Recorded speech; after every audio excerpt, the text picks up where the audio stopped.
The Atlanta Braves got some unexpected huge performances last year in the pitching staff from Kyle Wright, Spencer Strider, the Raisel Iglesias trade, Dylan Lee.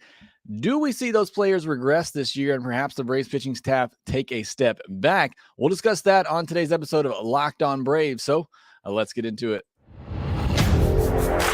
You are Locked On Braves, your daily Atlanta Braves podcast. Part of the Locked On Podcast Network, your team every day.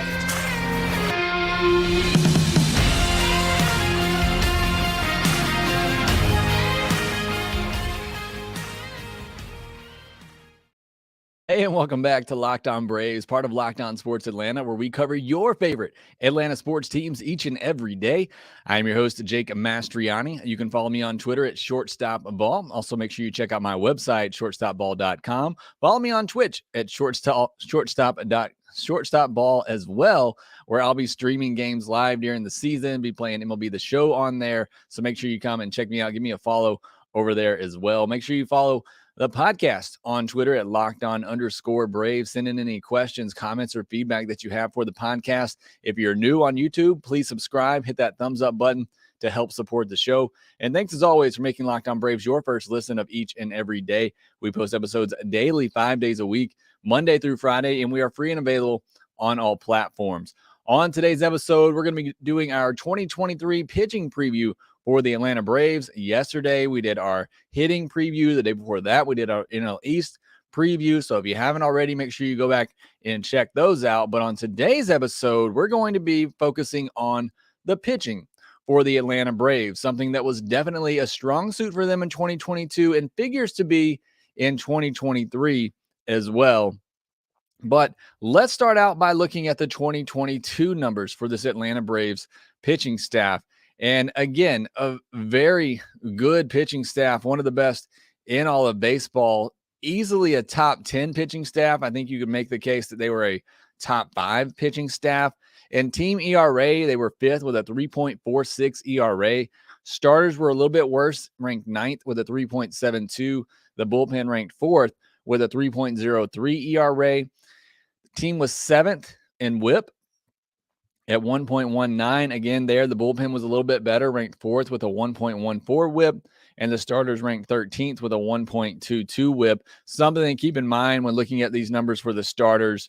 Braves held on to Ian Anderson way too long into the season when he was clearly struggling and needed to be sent down, and the Braves gave him 20-plus starts when he probably should have been taken out of the rotation at 15 at the most. So keep that in mind. The Braves were struggling at the back of the rotation there at the beginning of the season.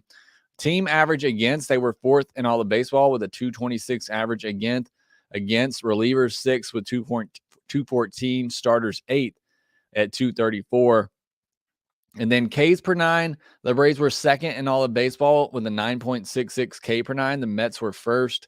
Starters ranked 3rd with a 9.34, and the bullpen also ranked 3rd with a 10.17 K per 9.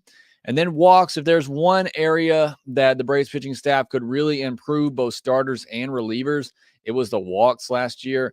The Braves ranked 15th in walks per 9 at 3.11. You really want to see that under 3. The starters were at 3.07 and the bullpen was at 3.16. But still, overall, like I said, easily a top 10 pitching staff. I think you could say possibly top 5, but maybe somewhere in the top 7, top 8 in all of baseball. The bullpen was, I think you can easily say they were top 5 in all of baseball, especially down the stretch in the second half after acquiring Raisel Iglesias. And I think they'll be very good again in 2023. However, if you listen to yesterday's podcast where we previewed the offense has a lot of players who underperformed last year and are looking to have better seasons in 2023. It's not the case for the pitching side of things. On the pitching side of things, there's a lot of players who perhaps outperformed what their baseline will be. And now there's questions of, will they regress in 2023? So let's talk about those a little bit here. And the one candidate that I think could improve in 2023 is Charlie Morton. And obviously Charlie Morton had a a down year for himself last season. He is getting up there in age. Perhaps it's just father time finally getting to him. But you look at FanGraphs projections for Charlie Morton. In 2022, he had a 4.34 ERA and a 1.23 WHIP. Certainly not the Charlie Morton we're used to seeing. In 2023, FanGraphs projects him to have a 3.81 ERA and a 1.24 WHIP. The WHIP's the same, ERA a good bit lower, 5 points lower, so that is pretty significant. I think it could get even lower than that, but just goes to show you it was a bit unusual year for Charlie Morton. Struggled with the command coming off that surgery and just really had trouble staying consistent. So hopefully we'll see a more consistent Charlie Morton, but I think he is.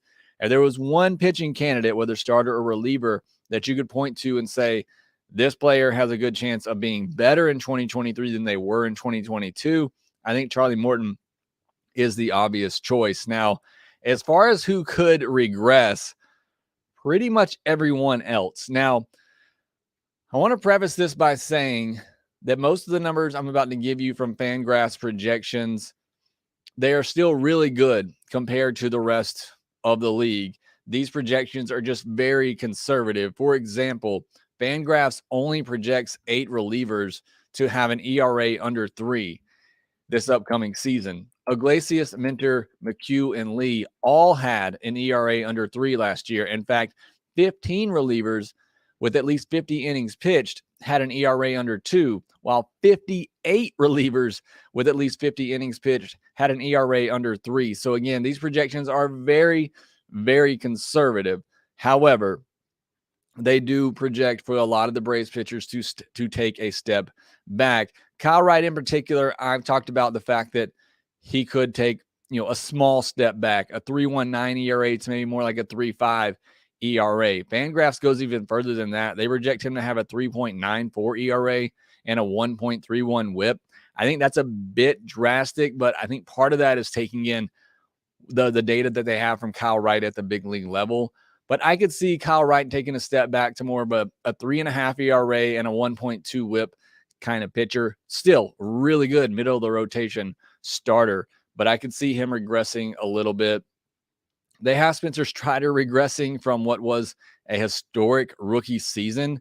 They have him going from a 2.67 ERA and a 0.99 WHIP to a 3.10 ERA and a 1.23 WHIP. So still very good numbers for Spencer Strider. Max Fried is the one that I just don't get the projections on Max Fried from FanGraphs. Last year, Max Fried had a 2.48 ERA, a 1.01 WHIP, was second in the NL Cy Young voting, and they project him to have a 3.58 ERA and a 1.23 WHIP. That seems off to me. I don't know where they're getting those numbers from, but that's a full point higher on his ERA than what he had last year. But anybody who has a 2.5 ERA, it's understandable that perhaps they regress a little bit, but I think it could be more to like a 3.1, a 3.2 ERA, a 3.5 ERA for Max Fried. That would be a little bit of a drastic difference from what he was last year. And in the bullpen, Raisel Iglesias, I don't think he's going to put up a 0.34 ERA and a 0.84 WHIP for the Braves all of 2023. So I think if there's one candidate you could say is going to regress from last year just because they were basically untouchable once he came over from the Braves, certainly Iglesias is somebody who's going to regress some. They have him projected at a 3.45 ERA and a 1.14 WHIP. Again, I think that's a little overboard. I can see him around a 3 ERA. AJ Minter had a 2.06 ERA and a 0.91 WHIP last year. They have him going up to a 3.25 ERA. So again, a full run more than last year. Colin McHugh, they have his ERA going up a full run. And then also Dylan Lee, they have his ERA going up a full run and a half. So the projections are a little harsh on the Braves relievers who all had great seasons last year. Yeah, I'm sure one of these relievers is going to regress and they won't be as great as they were last season, but there's still a lot of depth there and a lot of really good relievers coming in for the Braves that I think they'll be just fine. But overall, Brave starters and relievers were really good last year, and I think they could be really good again, but it's understandable to think that some of these players could regress a little bit. And even if they regress some, it's still going to be one of the best pitching staffs in all of baseball. So there's no real concerns there.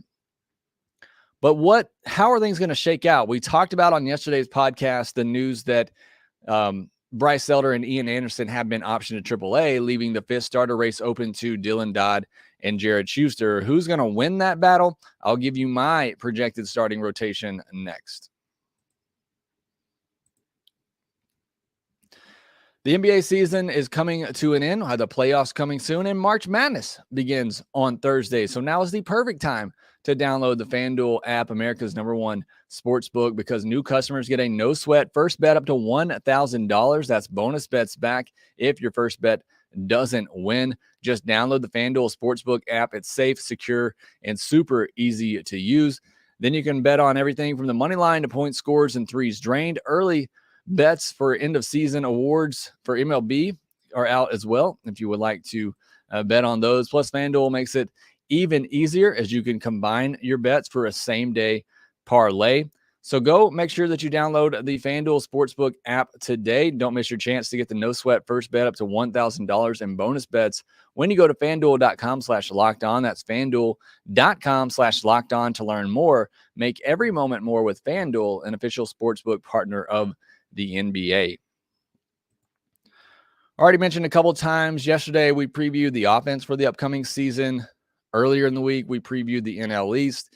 And on Monday, we talked about the prospects for the upcoming season and who's going to be the prospects to watch. So make sure that you go back and give those a listen. Talk a lot about Braden Shoemake and his battle for the shortstop job and other prospects who have impressed the most in spring training. If you want to give those a listen, tomorrow we'll be doing our mailbag podcast. So be on the lookout for my tweet from the podcast account on Twitter and reply there with your questions to be answered on Friday's mailbag episode. Getting back into our 2023 pitching preview and looking at the projected rotation, the way I have it right now, and this really just changed last night, Max Fried, Spencer Strider, Kyle Wright, Charlie Morton. That's the obvious big four. But now that fifth starter spot, which looked like it was going to be between Ian Anderson, Michael Soroka, and Bryce Elder, now is going to come down to a couple of rookies in Dylan Dodd and Jared Schuster. And credit to the Braves for giving these guys an opportunity. They have impressed in spring training. Excuse me.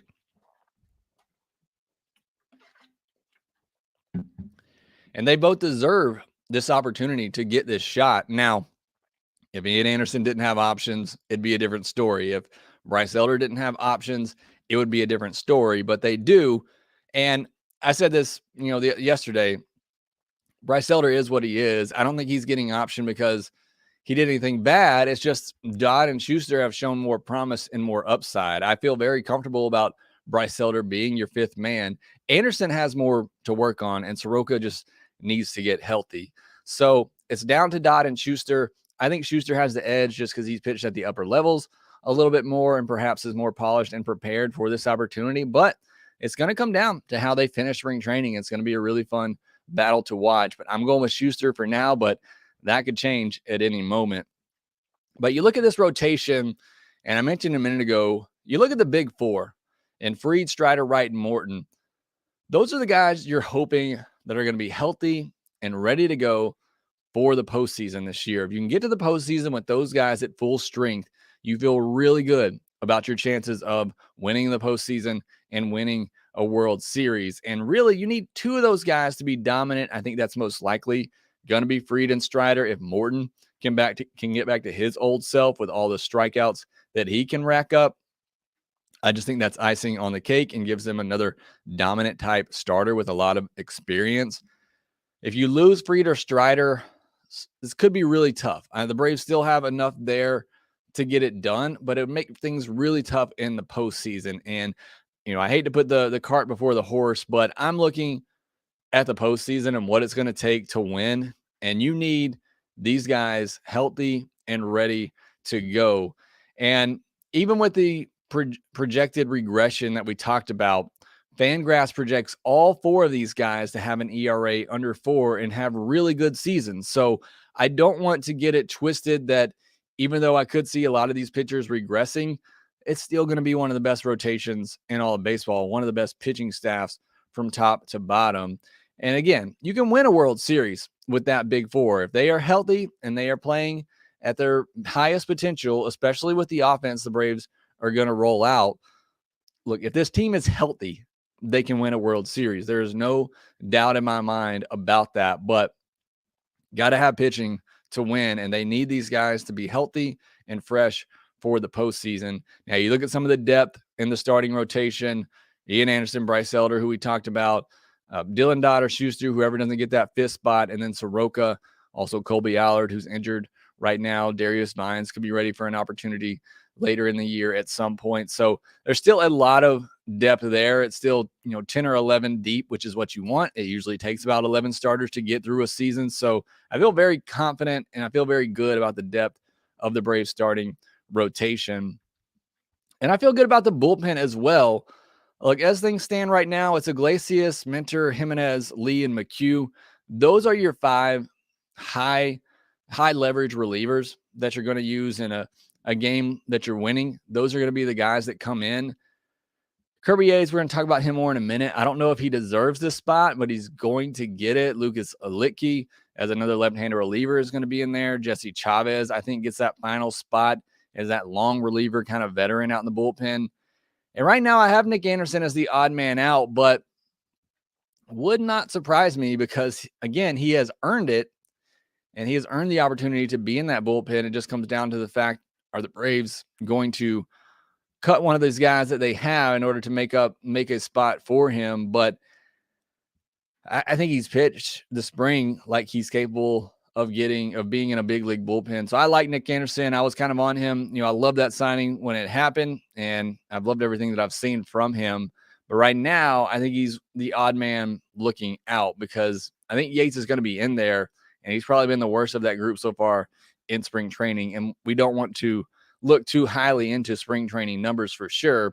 But I like the depth of this bullpen. And there's some other, young guys at their minor league level as well who could come up and contribute if needed to. But this is a very good start to the season bullpen with some solid depth. I will say the depth, I like the depth more coming into spring training. Some of these guys have not been great. Victor Vodnik in particular, I was really excited about seeing him in spring training, and he was just awful and clearly needs more time.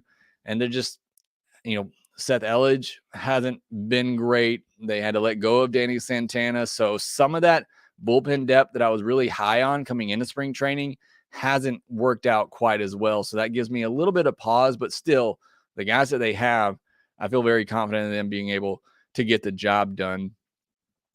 All right, looking at your Twitter responses, I asked on Twitter, who do you think has a huge year on the mound, starter or bullpen, and who are you worried about the most, starter or reliever? Jay Goldio 3 says, excited about Strider and Minter, worried about Morton and Jimenez.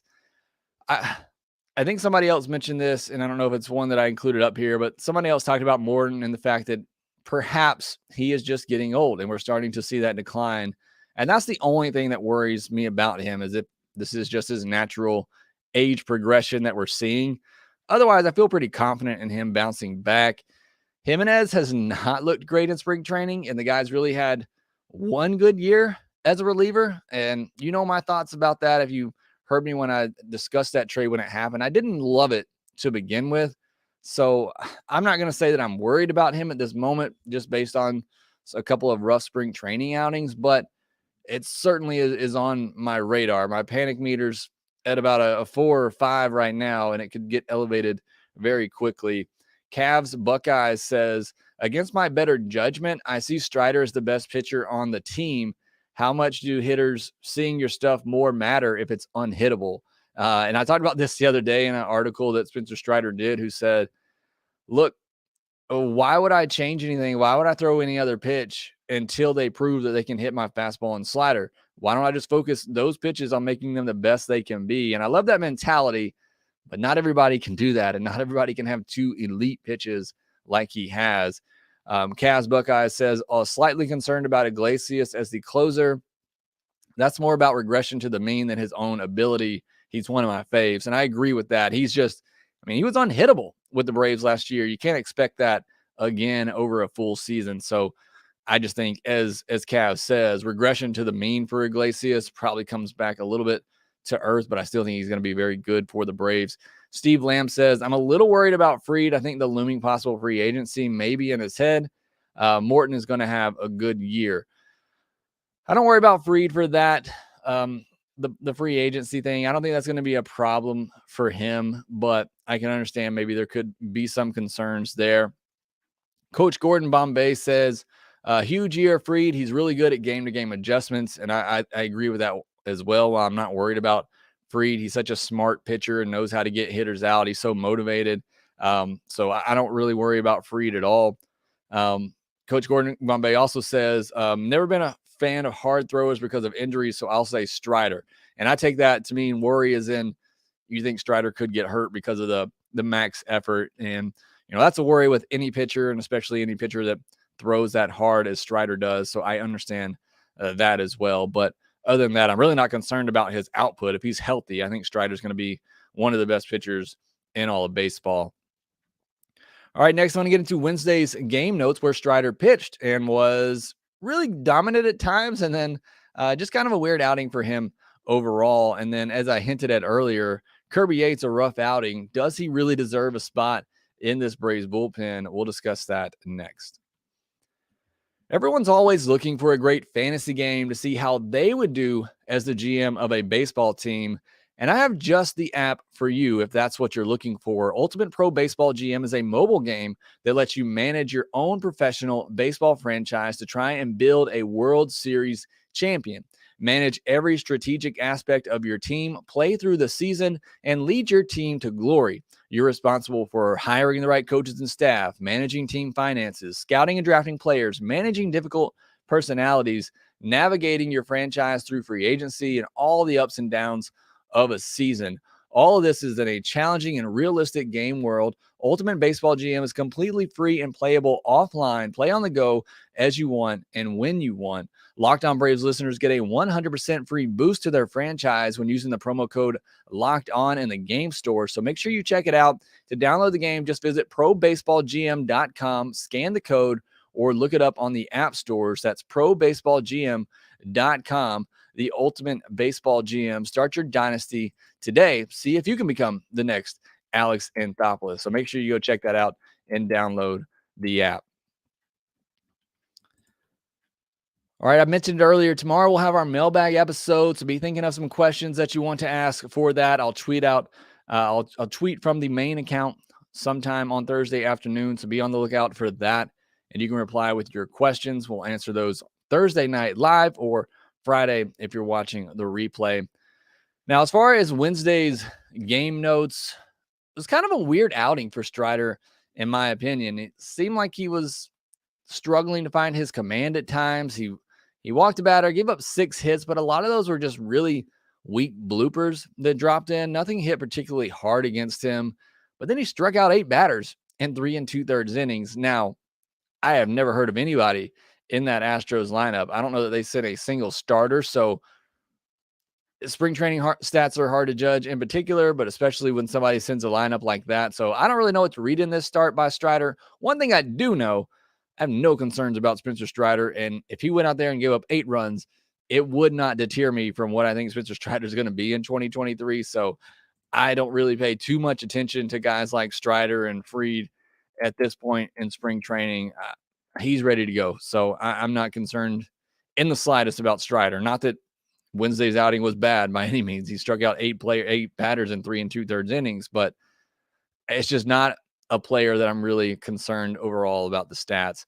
Somebody that does concern me, that is Kirby Yates. And he's given up a run, at least 1 run in 3 or 4 outings this spring. Hasn't walked anyone and has 4 strikeouts in 4 innings, but he's given up 6 earned runs. He's given up 7 hits, including 2 home runs in 4 outings. The Braves are paying him $6 million. So I think he's going to be in the bullpen. I think he's going to start the year in the bullpen. I don't know that he deserves it. I think Nick Anderson is proven to be more deserving of that spot to this point. But I think just simply based on the money, I think Kirby Yates is going to be in this bullpen, and I'm a little worried about him at this point. You need to see better results. He's somebody that results do matter in spring training, and the results have not been very good. So need to see Kirby Yates take a step forward. At this point, he's going to be the 7th, 8th man in the bullpen that's going to come in and mop up duty when the Braves are down. And that's just where he is right now until he shows that he can be more effective in getting hitters out. Shoemake started with the regulars again, which I think is noteworthy. He did go 0 for 3, had a couple of pop outs and grounded out. Didn't have a ground ball hit to him, which is frustrating for me because I want to see more of him defensively, but I do think it's noteworthy. This is the second time now that he started with the regulars, if you're trying to read into that sort of thing as I am.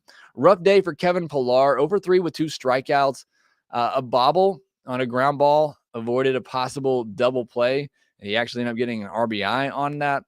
Missed a ball in right field that was ruled an error as well. So just a rough day for him, but he did have 2 hits the day before. I still think he's probably going to be on the roster as that veteran outfielder. But Eli White cannot be stopped. He entered this game late, got a hit, he got a single in his first at bat, and walked in his second at bat. So again, somebody that's probably more deserving of the roster spot, but because of options and all of that, I could see him not making the roster out of camp. All right, getting to some of the chat comments that we have out here. AG7 says they can manage a little pitching regression with the depth and the rotation and bullpen. I agree with that. And plus this offense, I think is going to be, we talked about it yesterday, I think it could be the best offense in all of baseball. So even if they're a top 15 pitching staff, and I think they're going to be top 10, but I still think the offense could carry them to a really good season. Kurt Cubberly kind of agrees with that as well. Says, honestly, the offense is good enough to carry the team for any stretches of pitching regression. I don't think the pitchers will struggle enough for the Braves not to pull out a 93 to 96 win season. I agree 100% with you, Kurt, there. Hollywood, I'm not sure why anyone is surprised that Anderson's being optioned. He gave me Newcomb vibes since his outing against the Mets in May. Do you think they will eventually trade him like they did Newcomb? I think they're far away from that. I mean, he has no value at this point. I think their best plan of action is just while he has options and he has this one option left this year, send him down to AAA, let him continue to work on things, see if he can improve, and hope that he does. And if not, then maybe you look at putting him in a deal, but there's just not a lot of value there. So I don't really know why you would trade him and give up on that at this point.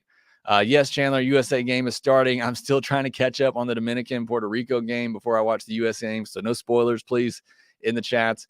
The battery says, are they adjusting everyone up to account for new rules regarding the shift? So, yeah, that's a good, I don't know if they are in their projections or not. Probably should have looked at that closer. That could be why we talked about yesterday, Matt Olson.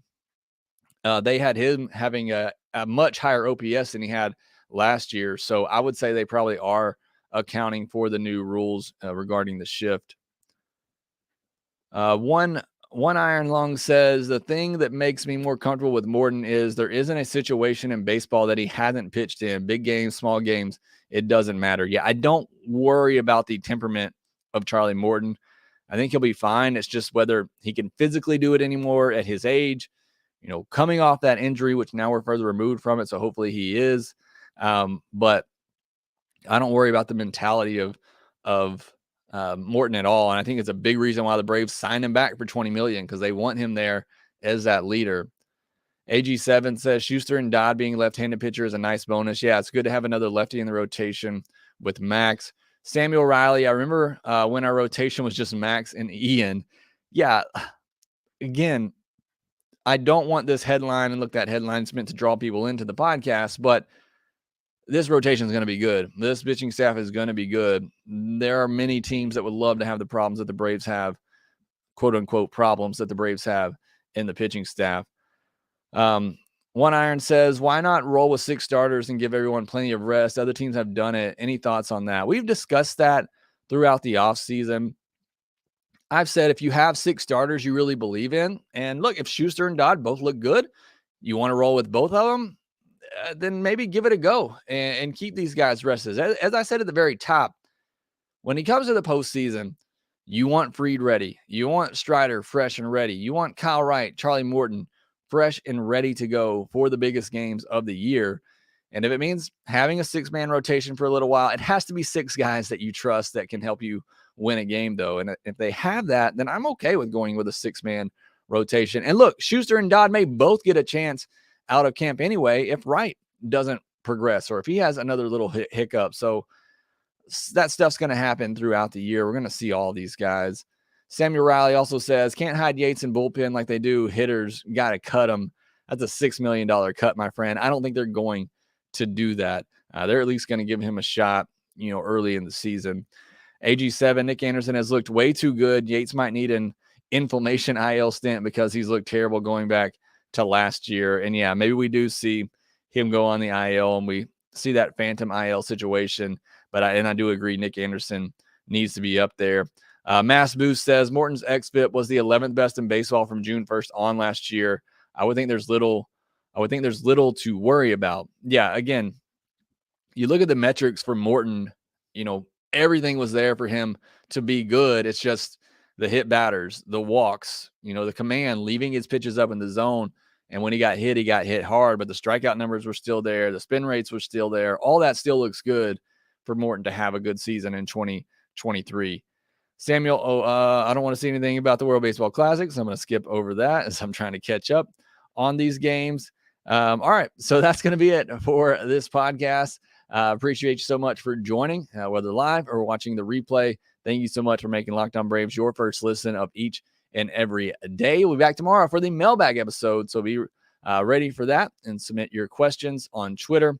Again, thanks for making us your first listen. Now go make your second listen, the Locked On Sports Today podcast, where you get the biggest stories of the day, plus instant reactions, big game recaps, and the take of the day. Again, thanks for listening. Be sure to follow us on Twitter at LockedOn_Braves. You can follow me at Shortstop Ball. Follow me on Twitch at Shortstop Ball as well. Subscribe on YouTube if you're new. Hit the thumbs up button. Also, make sure you subscribe and rate and review to the Locked On Braves podcast wherever you get your podcast, and we will talk to you next time.